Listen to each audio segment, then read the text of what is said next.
know what it is.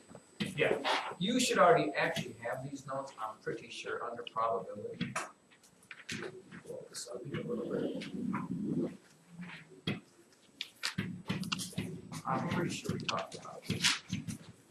With probability today, we talked about two different types of probability. Do you remember these? We have what is called theoretical.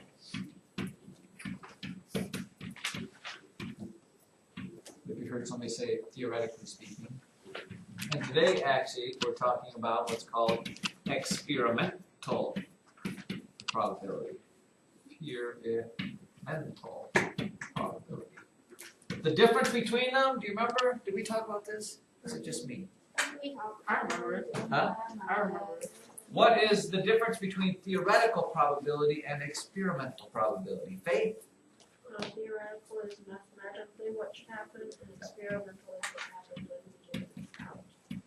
What should happen when you do the math?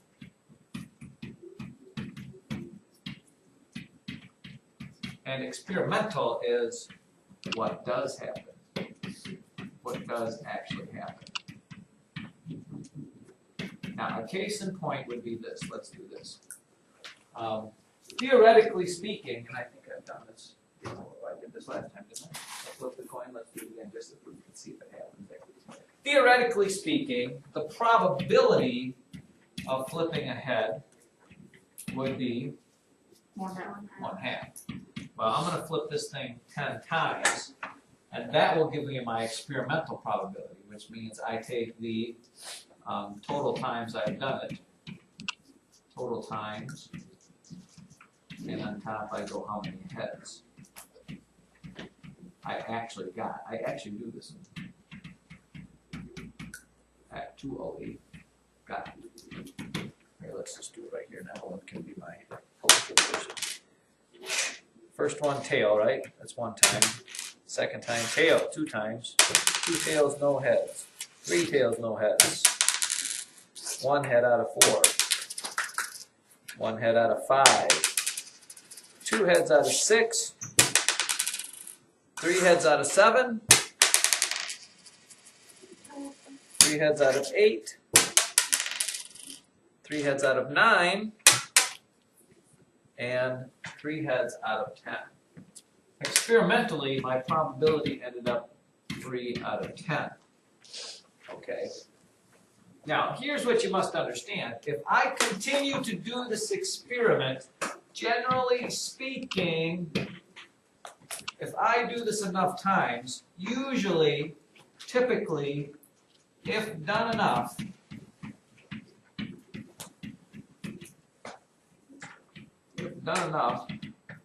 usually they merge together. Experimental probability will come closer and closer to theoretical probability. So that means this. Let's say I do it another 10. Okay. If I do this 10 more times, I would be willing to bet, not that I should bet on that, that I will get something closer to that 1/2 as it should be. So 10 more times. Oh boy.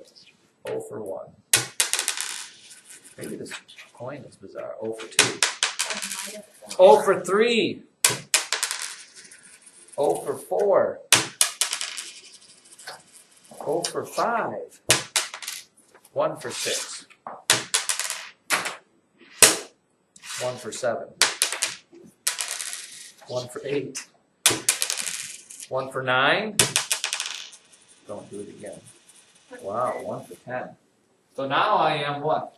1 and 9. I'm 4 for 20. Okay. Well, I'm going to do it again because I'm not going to let it rest until I get closer. Maybe I should try a different penny. Maybe this thing's There's 1 for 1. 2 for 2. 3 for 3. 4 for 4. 4 for 5. 5 for 6. 5 for 7. 6 for 8. 6 for 9. 6 for 10. So now I'm up to what? 6 for 10. 6 tenths is what? 10 out of 30. By the way, if I was doing percentages, what was this? This is 30%. This is 20%.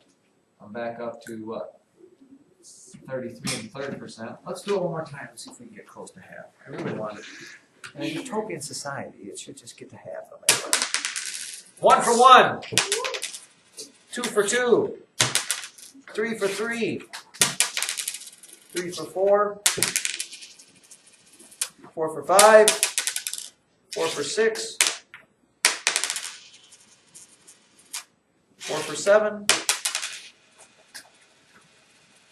4 for 8, 5 for 9. Come on, head, give me one more. Nope, 5 for 10.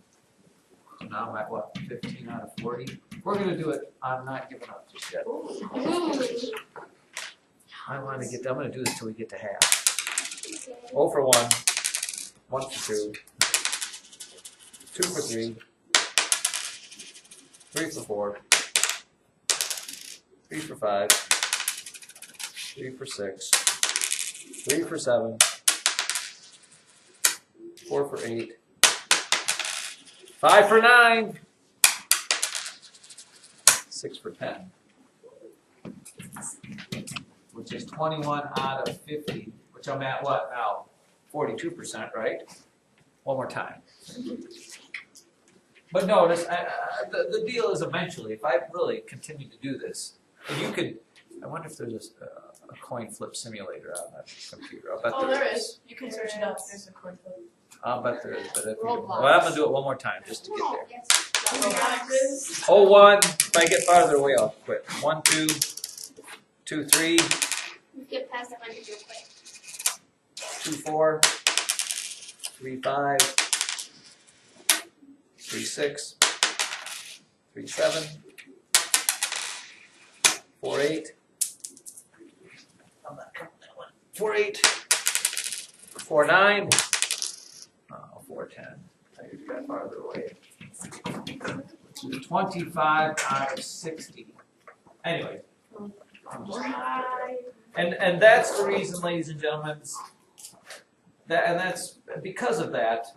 That's why people can afford, or the lotteries can afford to stay in business. I mean, they make the thing that somebody's going to win, and that's true, you know.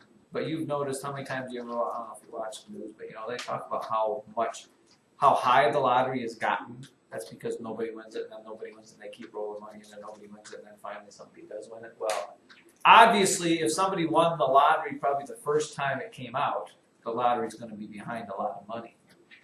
But the next time, somebody probably did win it, and somebody didn't probably win it. Eventually, these two, you know, playing the lottery is really experimental probability.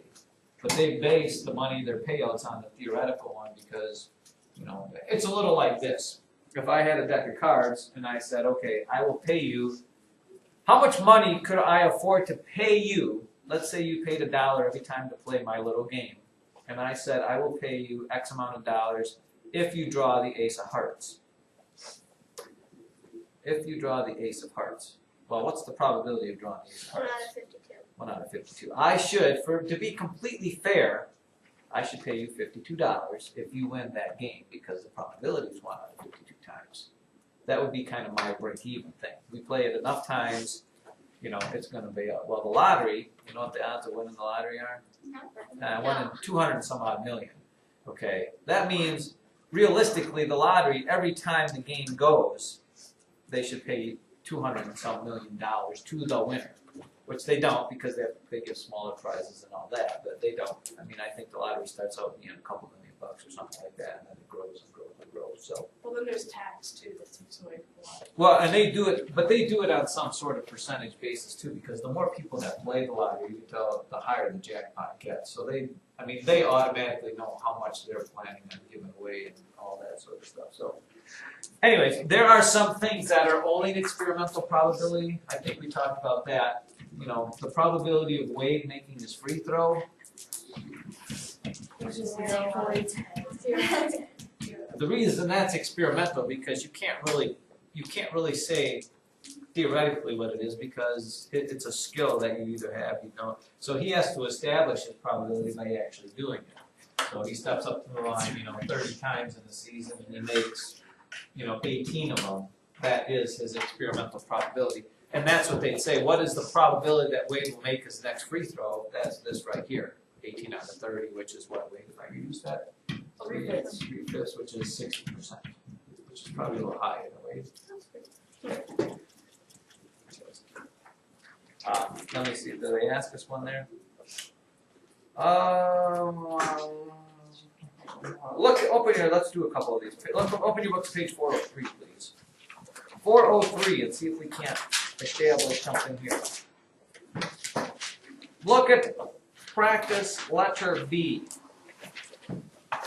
Mr. Quinn runs a sandwich shop. Since she added, I guess it's Mrs. Quinn. Since she added a turkey melt to the menu, 36 out of 120 customers have ordered the new sandwich. What is the probability that the next customer will order that turkey melt? Well, they gave you all the numbers you need. The probability of ordering the turkey melt, experimentally what happened, they sold 120 sandwiches and how many people picked it? 36. 36. So there, when you reduce it, is your probability that the next person's going to buy that one. Cut them both in half, it's 18 over 60, divide them both by 6, it's 3 over 10. So your probability is that 3 out of every 10 people, there's a 3/10 probability. Will the next person? Probability says not, but eventually somebody will. Now look at letter C. Quinn ordinarily has 200 customers on a busy afternoon. How many turkey melts should she expect to sell? How do you translate that probability into actually what happens? It is a Ratio. It's a ratio, right? You sell 3 turkey melts. You could draw the box to look like this. 3 turkey melts out of 10 total. Well, if you have 200 total, correct? How many turkey melts would that be? 10 times what is 200? 20, so you multiply 3 times 20, and you get 60 turkey melts. Voila. That was probably about as exciting as